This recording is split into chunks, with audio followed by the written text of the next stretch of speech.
যে আজকে এই সরকার এই দেশকে ধ্বংস করে দিয়েছে। এই আমেরিকার সরকার একটা দখলদারি সরকার। এরা কোনোমতেই জনগণের কোনো ম্যান্ডেট পায়নি। তারা একদিকে বাংলাদেশের রাজনৈতিক কাঠামো ধ্বংস করেছে, অন্যদিকে তারা অর্থনৈতিক কাঠামোকে ধ্বংস করে দিয়েছে। এই যে আমার অনেক ভাই আজকে রিক্সার উপরে দাঁড়িয়ে আছেন, এরা এখন 3 বেলা খেতে পান না ঠিক মতো। প্রতিদিন তাদের ঘরে যে খাবার নিয়ে যেতে হয়, সেই খাবার থেকে অপর্যাপ্ত খাবার, তারা তেল, লবণ, চাল, ডাল কিনতে তারা হিমশিম খেয়ে যাচ্ছেন। ভয়ঙ্কর ভাবে সেই মুদ্রাস্ফীতি হয়েছে, জিনিসপত্রের দাম বেড়ে গেছে। কেউ চিকিৎসা পায় না, শিক্ষার ব্যবস্থা ধ্বংসের দিকে নিয়ে গেছে। আজকে অর্থনীতিকে, ব্যাংকগুলোকে লুটপাট করে তারা আজকে বিদেশে টাকা পাচার করে দিচ্ছে। তার প্রতিদিন খবর কাগজে আপনারা দেখছেন তাদের সরকারি কর্মকর্তারা এখন বের হয়ে আসছে। সেনাবাহিনীর সাবেক প্রধান আমরা চিন্তা করতে পারি না, সে আজকে দুর্নীতির সঙ্গে জড়িত, গণতন্ত্র ধ্বংস করার সঙ্গে জড়িত। আজকে অবিশ্বাস্য লাগে যখন দেখি পুলিশ বাহিনী প্রধান সাবেক, তারা হাজার হাজার কোটি টাকার মালিক। সে ন্যাশনাল বোর্ড অফ রেভিনিউ ইন্ডিয়ার তার একজন কর্মকর্তা কয়েক হাজার কোটি টাকার মালিক। আরো একজন কর্মকর্তা, সেও আপনারা কিভাবে মালিক। এরকম ঠক বাঁচতে গাও জার হয়ে যাবে। কিন্তু বড় বড় আরো যারা আছেন, যারা রাঘব বোয়াল, যারা এই চুরির হোতা, তাদেরকে কিন্তু এখন পর্যন্ত ধরা হচ্ছে না। বন্ধুগণ, আজকে এই দেশ এই আওয়ামী লীগের হাতে, এই বর্বরদের হাতে, লুটেরাদের হাতে একটু নিরাপদ নয়। একদিকে তারা আমাদের ভোটের অধিকারকে হরণ করে নিয়ে গেছে, অন্যদিকে আমাদের দেশনেত্রী বেগম খালেদা জিয়া, যিনি গণতন্ত্রের মা, যিনি গণতন্ত্রের সঙ্গে একাত্ম, তাকে বাদ দিয়ে গণতন্ত্র চিন্তা করতে পারে না। তাকে মিথ্যা মামলায় জড়িয়ে আজকে সাজা দিয়ে আটক করা হয়েছে। প্রায় 6 বছর তিনি আটক আছেন। বন্ধুগণ, কত রকমের সব কৌশল বের করে, নতুন নতুন কৌশল।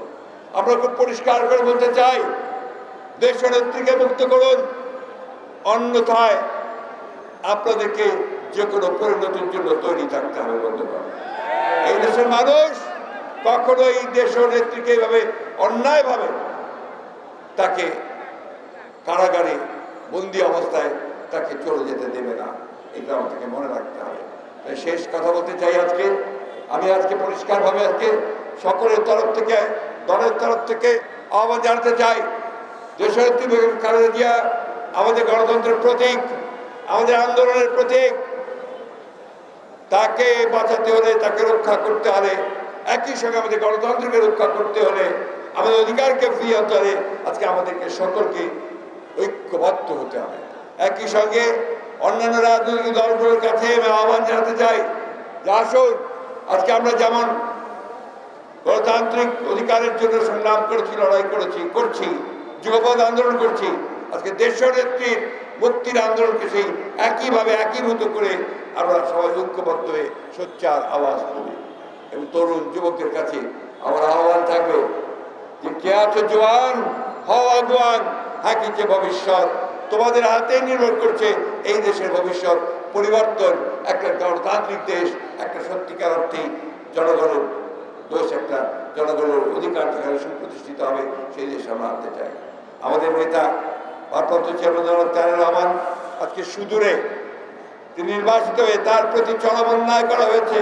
তাকেও মিথ্যা মামলা দিয়ে, তাকে সাজা দিয়ে তাকে নির্বাসিত করে রাখা হয়েছে। আমরা সেখান থেকেও তার বেরিয়ে আসার মুক্তি চাই। বন্ধুগণ, আমরা সমস্ত নেতা কর্মীদের মামলাগুলো প্রত্যাহার চাই। আমরা আমাদের সমস্ত যারা মারা গেছে তাদের প্রতি ক্ষতিপূরণ চাই আমরা। বন্ধুগণ, আমি বক্তব্য দীর্ঘ করবো না, আমি শেষ করতে চাই এই কথা বলে, বন্ধুগণ, বারবার সময় আসে না, সুযোগ আসে না।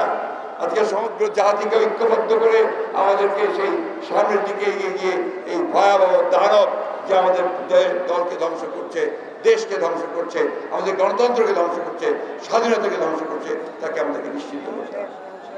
চুক্তি করেছে, আমি শেষ কথা বলি, ভারতের সঙ্গে চুক্তি করেছে। এই চুক্তিকে তারা বারবার করে, আমরা শুধু নই, আজকে দেশের যারা আইন বিশেষজ্ঞ আছেন, পানি বিশেষজ্ঞ আছেন, তারা সবাই বলছেন এটা বাংলাদেশ বিরোধী, স্বার্থের বিরোধী। আমরা পানি চাই, আমরা আমাদের অধিকার চাই, আমরা অভিন্ন 154টা নদীর পানি আমরা চাই, আমরা সীমান্তে হত্যা বন্ধ চাই। আমার যে সমস্ত সমস্যা আছে সেই সমস্যাগুলো সমাধান চাই। তা না করে এই সরকার তারা সব কিছুই বিলিয়ে দিয়ে এসেছে। শেখ হাসিনা আজকে গর্ব করে বলছেন যে আমি তো কানেক্টিভিটি দিয়ে দিয়েছি, তাতে কি হয়েছে, সবাই দেয়। আপনি তো সব সময় দিয়ে দিয়েছেন। এর আগে আপনি বলেছিলেন যে আমি তো উজাড় করে দিয়েছি। আপনি তো উজাড় করে দিয়েছেন, আমরা বাংলাদেশের মানুষ কি পেল, বাংলাদেশের মানুষ এখান থেকে কি পেয়েছে বলতে পারে। বাংলাদেশের মানুষ পেয়েছে ঘৃণা, বাংলাদেশের মানুষ পেয়েছে তার অধিকারকে হরণ করা, বাংলাদেশ মানুষ পেয়েছে তার যে সমস্ত সম্পদগুলো আছে সেগুলোকে লুণ্ঠন করবার জন্য আরো পথ তৈরি করা। তাই বন্ধুগণ, আমাদের সামনে কোনো বিকল্প নেই। এই সরকার থাকা মানেই হচ্ছে আমাদের দেশ ধ্বংস হওয়া।